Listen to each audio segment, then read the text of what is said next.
Hello, good morning दोस्तों. This is Akash sir. Welcome to Akash Yes classes. Today we are going to start the chapter 2, that is freedom, and that is related to the political science.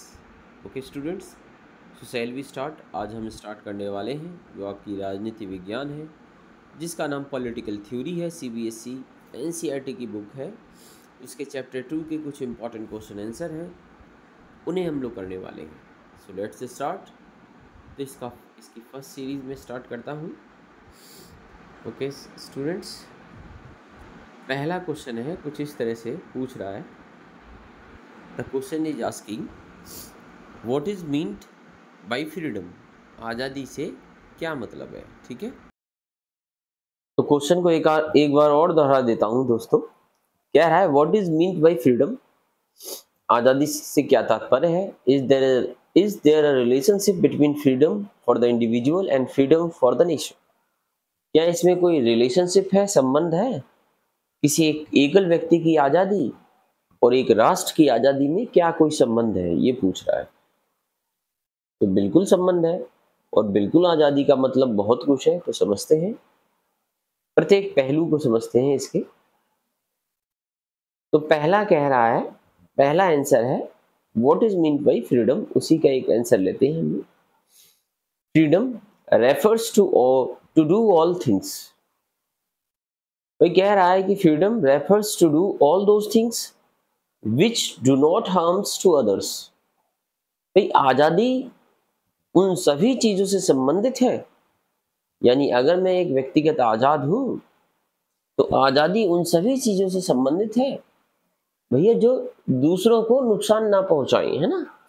मतलब ऐसा नहीं हो कि मुझे पूरी तरह से आजादी हो और उसमें कोई ऐसी आजादी ना आ जाए कि भाई दूसरे को नुकसान पहुंचाए. तो freedom refers to do all things which do not harms to others and are essential for a person's own development. भाई आजादी एक व्यक्ति के व्यक्तिगत विकास के लिए बहुत जरूरी है, खुद के विकास के लिए. There is a close relationship between the freedom for individual and for the nation.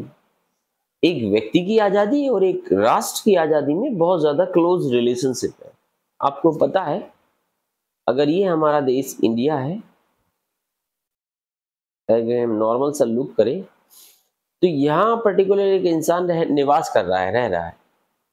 ठीक है, अगर ये व्यक्ति आजाद है तभी तो ये देश को हम बोला जाएगा कि ये एक इंडिपेंडेंट देश है, एक आजाद देश है ना. तो इंपॉर्टेंट करता है भाई, एक व्यक्ति की आजादी एक राष्ट्र की आजादी से बहुत ज्यादा संबंधित है. If a nation is free, अगर एक राष्ट्र पूरी तरह से मुक्त है, every individual of it will be free to enhance their creativities and the capabilities. तो उस राष्ट्र का प्रत्येक व्यक्ति, ठीक है, फ्री है. फ्री माने मुक्त है कि वह अपनी क्रिएटिविटी को बढ़ा सकता है, वह अपनी सोच की क्षमता, सोच का दायरा, कार्य करने का दायरा और अपनी कैपेबिलिटी मतलब अपनी क्षमता को बढ़ा सकता है. Development of a nation depends on cooperation, creativity and capabilities of individuals which can be exercised in the absence of external constants. भाई किसी भी राष्ट्र का विकास निर्भर करता है ऑन कॉपरेशन मतलब आपसी सहयोग पे. कॉपरेशन मतलब आपसी सहयोग. क्रिएटिविटी मैंने बता दिया, लोग क्रिएटिव होंगे वह देश उतना ही ज्यादा क्या होगा, विकसित होगा, डेवलप होगा. कैपेबिलिटी मतलब लोगों में क्षमताएं होनी चाहिए, उस देश के लोगों में क्षमताएं होनी चाहिए, कैपेबिलिटी होनी चाहिए. अनकैपेबल लोग हर जगह अनफिक्स होते हैं, ना ही वो देश के विकास के लिए कुछ कर पाते हैं और ना ही वो अपने लिए कुछ कर पाते हैं. ठीक है, तो कैपेबल लोगों की तो जरूरत है ही है भाई. तो कैपेबिलिटी तो इस तरह से क्लियर हो गया. ठीक है स्टूडेंट, अगला है भाई individual of individual which can be exercised in the absence of external constraints. तो इन सब चीजों का इस्तेमाल जो इंडिविजुअल कैसे कर सकता है कि भाई एक जो इंडिविजुअल है ना,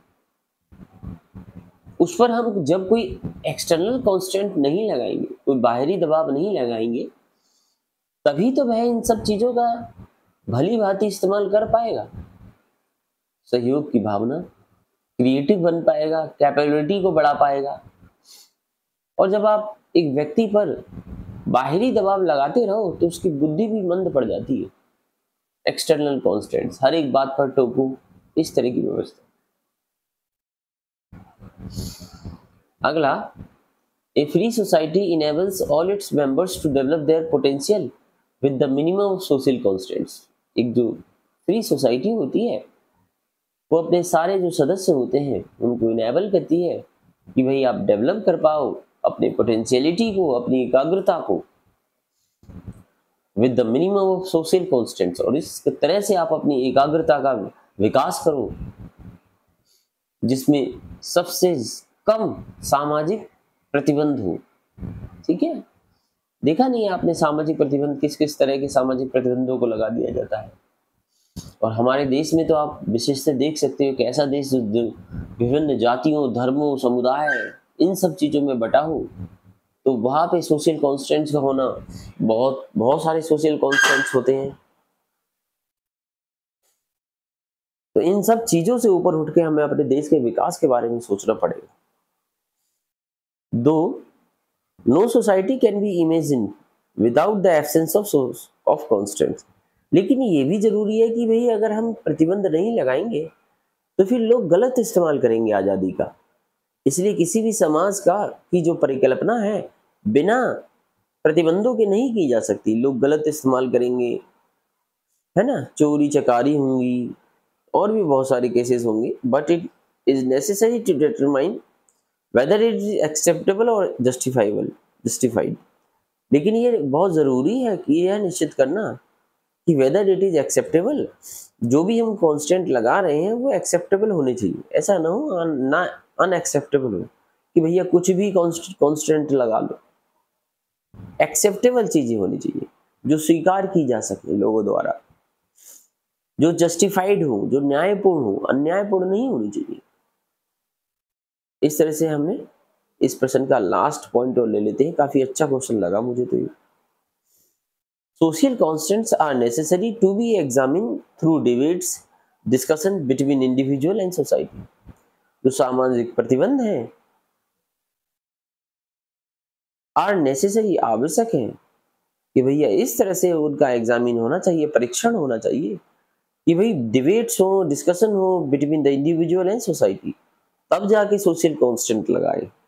सबसे पहले बहस हो, फिर डिस्कशन हो, चर्चा हो बिटवीन द एक व्यक्ति और समाज के बीच, जब जाके सोशल कांस्टेंट लगाने चाहिए। अगला प्रश्न आप देख पा रहे हो, what is the difference between the negative and positive conception of liberty. आजादी के नकारात्मक और सकारात्मक विचारों में क्या डिफरेंस है।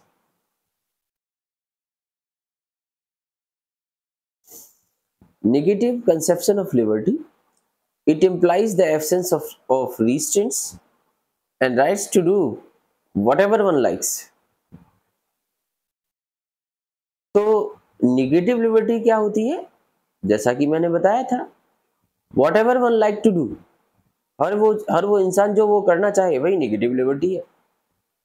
It implies the absence of restraints, भाई प्रतिबंधों को नहीं लगाना है, ये प्रतिबंध लगाने की मनाही है, यानी इंसान को कुछ भी करने दिया जाए, नेगेटिव लिबर्टी है। This conception may make a powerful person more powerful to keep the weaker ones on their mercy.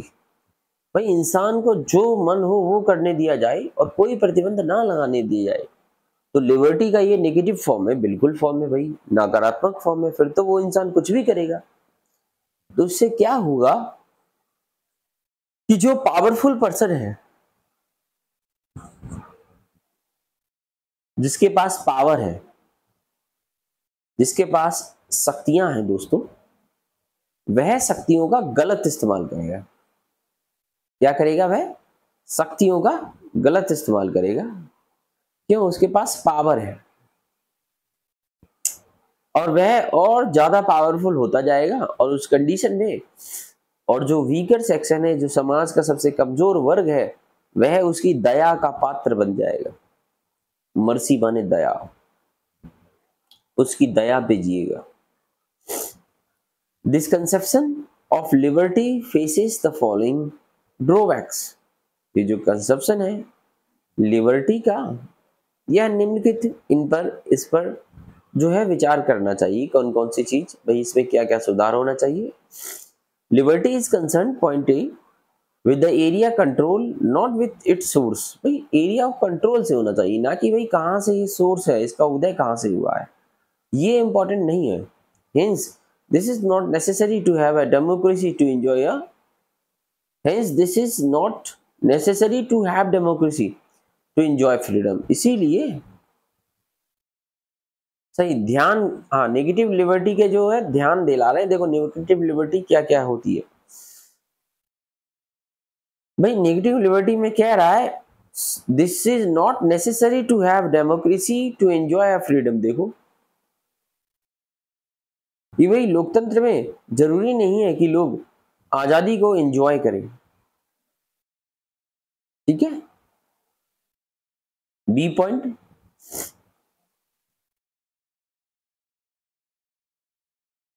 The state should control the liberty of an individual only up to the limit। भाई state है, उसको ना liberty को एक limit में control करना चाहिए। Where he interference in other such liberties, positive conception of liberty. भाई स्टेट ये अलग है, ये अलग रखना है। The state should control the liberty, state को लिबर्टी को कंट्रोल करना चाहिए ऑफ एन इंडिविजुअल, एक व्यक्ति की, only up to the limit में, एक लिमिट में कंट्रोल करो भैया। Where he interface in other such liberty. अगर आप स्टेट हो, अगर आप एक देश हो, अगर आप व्यक्तियों की आजादी को एक लिमिट से ज्यादा में कंट्रोल करोगे तो आप स्वयं डिक्टेटर बन जाओगे, तानाशाह बन जाओगे। अब आते हैं स्टूडेंट्स पॉजिटिव लिबर्टी पर। It refers to the society in which educate facilities are available for each and every section of society to enjoy the desirable rights. भाई एक ऐसे समाज की परिकल्पना को बताता है जहां पर students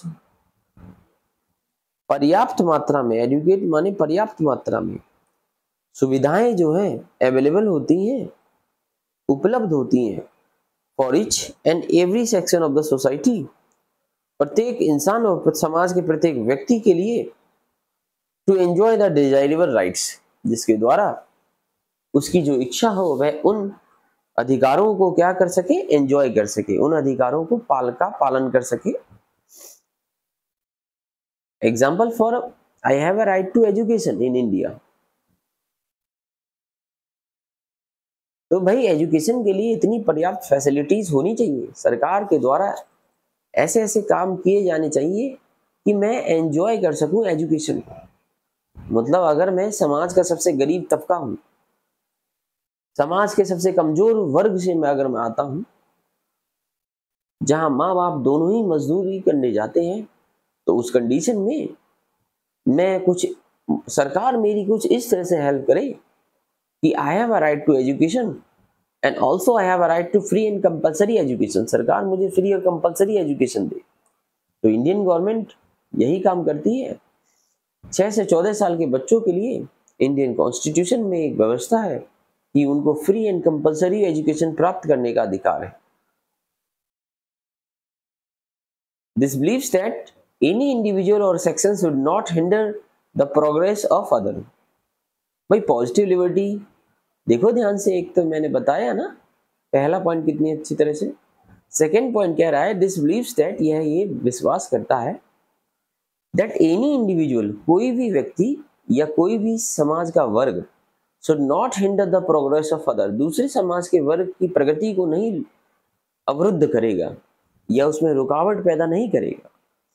People can enjoy all freedom which are permissible by law. लोग ऐसी सभी आज़ादी को का लाभ उठाएंगे जो कानून ने जिन आज़ादियों के बारे में परमिशन दिया है। जैसे कानून ने राइट टू इक्वलिटी दिया है, समानता का अधिकार दिया है, तो समानता के अधिकार के अंतर्गत जो हमारी सारी की सारी महिलाएं हैं, फीमेल्स हैं, उनको भी पुरुषों के बराबरी का अधिकार है जिन क्षेत्रों में कानून ने परिवर्तन को अलाउड किया है। ठीक है, आर्टिकल 15 के अंतर्गत अब एक जो इंसान है, चाहे वह किसी भी समाज से हो, वर्ग से हो, जाति से हो, उसको समानता प्राप्त करने का अधिकार है। ठीक है, इट एंश्योर, ये एंश्योर करता है, निश्चित करता है द ग्रोथ ऑफ पुअर, कि किस तरह से एक गरीब का विकास हो सके, weak and downtrodden people also, और जो समाज के सबसे निचले तबके के लोग हैं उनका भी विकास हो सके। It interprets that liberty lies in the removal of hindrance, ये इंटरप्रीट करता है, विवेचना करता है कि आज़ादी तभी मिलेगी जब हम हिंडरनेस, पाबंदियों को हटा देंगे। ठीक है दोस्तों, अगले प्रश्न की ओर बढ़ते हैं।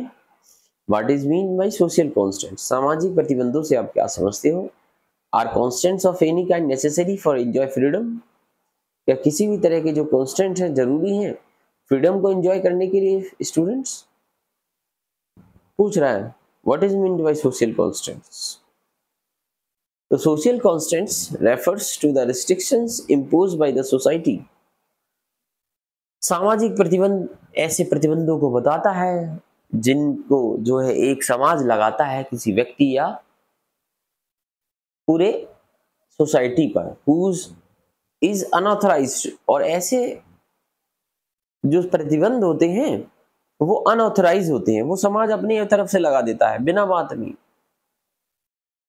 आप समाज के तो अंग होंगे ही ना, चाहे आपके पास कोई सी भी साइड हो, लेकिन आप हो तो समाज के अंग। आपने देखा होगा समाज में जो अनऑथराइज्ड होते हैं वो भी समाज पर प्रतिबंध लगा देते हैं। 4 आदमी इकट्ठे हो गए फलाने ढिकाने की, भैया ये हो रहा है, ये हो रहा है, वो हो रहा है, खामा खाओ की बात। देश के विकास के लिए जो बातें जरूरी हैं, डेवलपमेंट के लिए जो बातें जरूरी हैं, देश के यूथ के, देश के युवाओं के विकास के लिए जो जरूरी बातें हैं उन पर बात नहीं की जाती। नेसेसिटीज ऑफ कॉन्स्टेंट्स में अगर हम बात करें, अगला प्रश्न पूछा था आपसे, are constant of any kind necessary for enjoy freedom. हाँ, कुछ कॉन्स्टेंट्स ऐसे होते हैं जो जरूरी हैं। There are various sections who demand a ban on films, books, articles, journals, etc. आपने देखा होगा बहुत सारे वर्ग हैं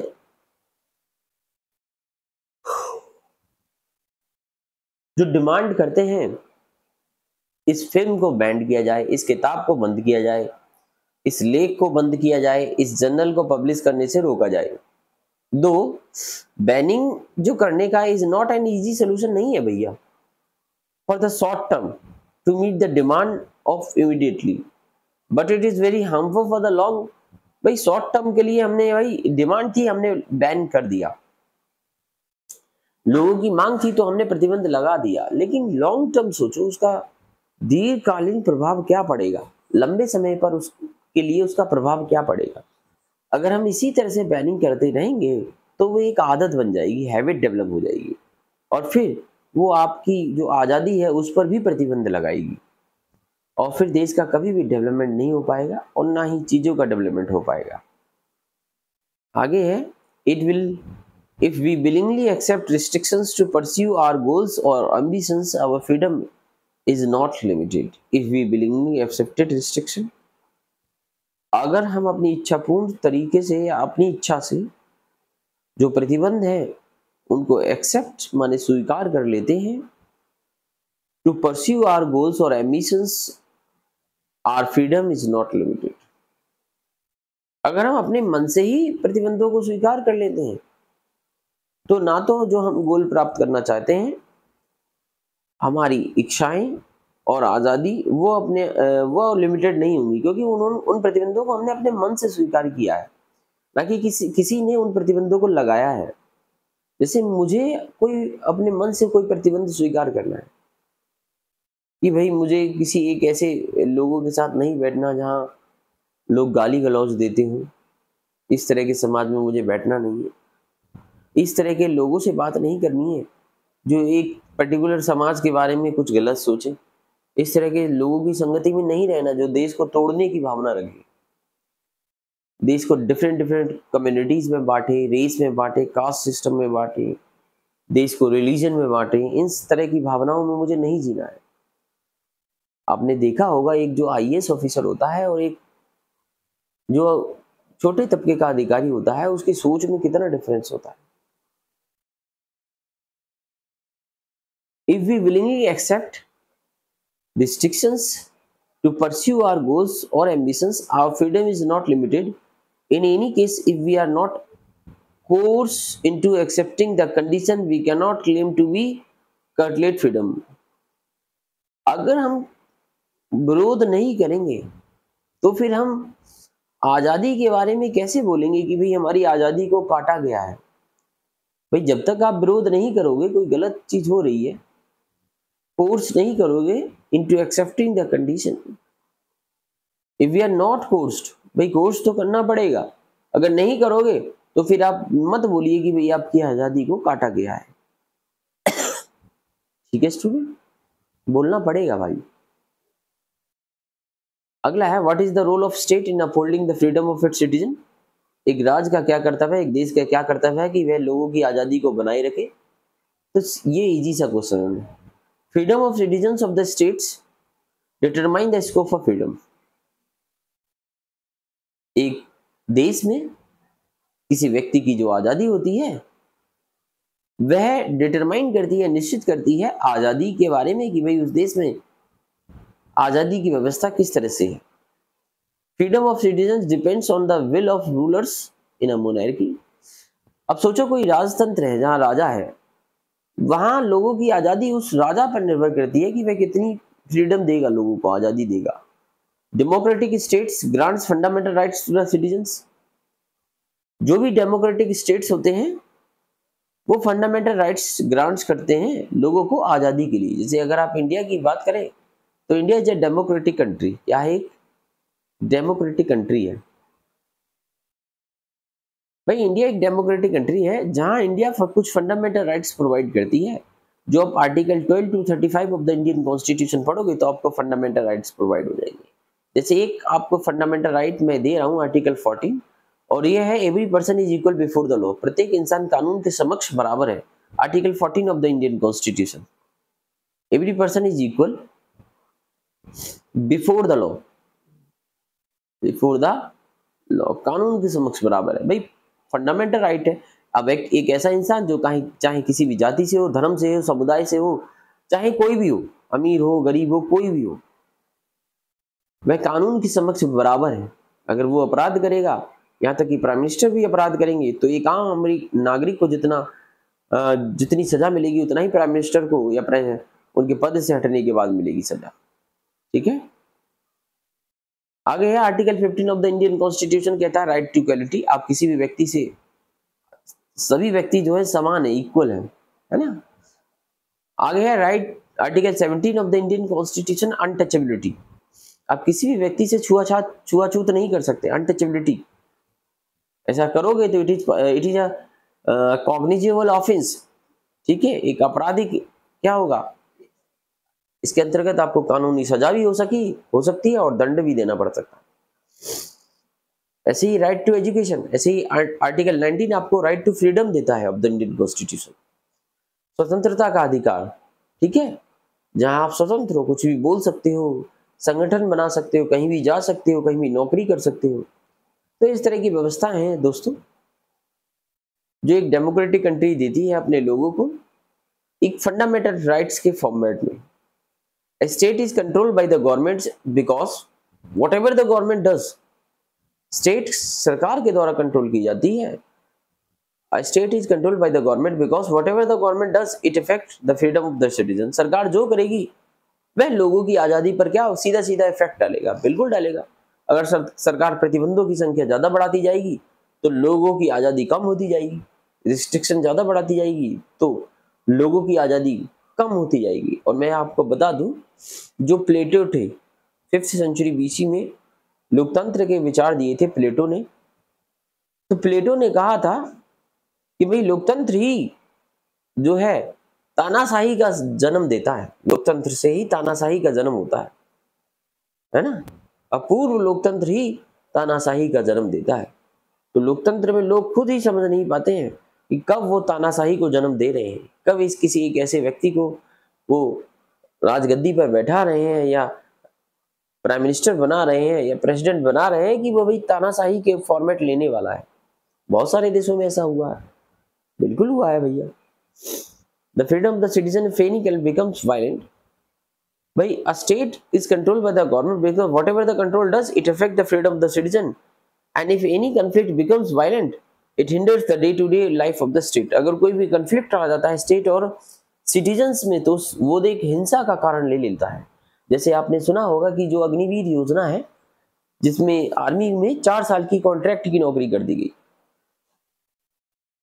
तो 4 साल की जो नौकरी थी उसके पीछे इतना सारा विवाद हुआ था, इतना बड़ा विवाद हुआ था कि जो नौजवान थे, यूथ थे, वो सड़कों पर उतर आए थे और एक आंदोलन ने हिंसक रूप ले लिया था क्योंकि भविष्य का सवाल था भैया उनका। तो इस तरह की जो चीजें आप देखते हो जिसमें स्टेट और सिटीजन्स के बीच विवाद हो जाता है, कुछ ऐसे निर्णय स्टेट्स के जिनसे नागरिक जो है सहमत नहीं होते हैं और उनसे डे टू डे लाइफ जो है प्रभावित होती है। If state is unable to manage, अगर राज्य अनेबल हो मैनेज करने में फॉर देयर आर्मी फोर्सेस, उनकी जो आर्मी फोर्सेस है उनको मैनेज करने में अनेबल हो,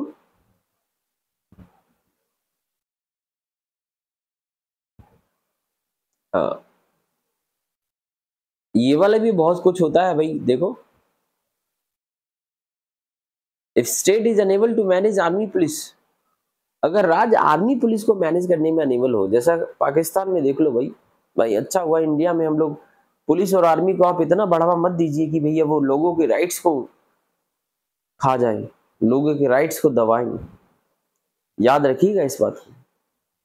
पुलिस और ना तो पुलिस आर्मी और ना ही पुलिस, दोनों को इतने अधिकार मत दीजिए कि वो लोगों के अधिकारों को ही दबा जाए। जैसे इंडिया में पुलिस के पास इतने मतलब लोग क्योंकि अवेयर है नहीं, इसलिए इंडिया में जो पुलिस होती है वो अपने आप को सुपीरियर समझती है। हम लोग आईडी कार्ड तक नहीं मांगते रात में पुलिस से कि भाई सो योर आईडी कार्ड, अपने आईडी कार्ड दिखाओ, है ना। इस तरह की हम हिम्मत तक नहीं करते। तो ऐसा करना चाहिए। अगर आप रात में कहीं हो, पुलिस की चेकिंग है और 1 से 2 ही पुलिस वाले हैं बस, तो आईडी कार्ड चेक करो सबसे पहले। अपने कार का जो है शीशा नीचा करने से पहले सबसे पहले बोलो उनसे कि सो योर आईडी कार्ड दिखाओ सबसे पहले अपना। और भी बहुत सारी घटनाएं हैं। तो if state is unable to manage army and police को ही मैनेज नहीं कर पाएगी, तो मैं आपको एग्जांपल देता हूँ होता क्या है। तो हमारा देश पाकिस्तान बन जाएगा और म्यांमार बन जाएगा, वर्मा बन जाएगा। वर्मा या म्यांमार जिसका नाम हो गया है, या फिर पाकिस्तान, इन देशों में कन्वर्ट हो जाएगा जहां कभी आर्मी रूल रहा हो। म्यांमार में तो अभी भी आर्मी रूल है और पाकिस्तान में आर्मी कंट्रोल करती है सब चीजों को। तो याद रखिएगा इस बात को, बी अवेयर। पुलिस से बात करो, बहस करो, उससे बहस करने का अधिकार है, आप उससे बात करने का अधिकार। सभी लोग अवेयर होंगे तभी ये जो कुछ डिपार्टमेंट्स हैं ये सुधरेंगे। A welfare state always initiates to protect the freedom of backward people along its citizens। एक जो a welfare state always initiates, एक अच्छा स्टेट है जो लोगों के लिए वेलफेयर का काम करता है। वो हमेशा प्रोटेक्ट करता है, हमेशा क्या करता है, प्रोटेक्शन देता है फ्रीडम, आज़ादी को ऑफ द बैकवर्ड पीपल, जो लोग पिछड़े लोग हैं, और साथ ही साथ अपने नागरिकों की आज़ादी को भी प्रोटेक्शन देता है। तो thank you very much students. शायद नहीं, अभी नहीं, एक और है, एक क्वेश्चन और है। What is meant by freedom of expression? Freedom of expression से आप क्या समझते हो?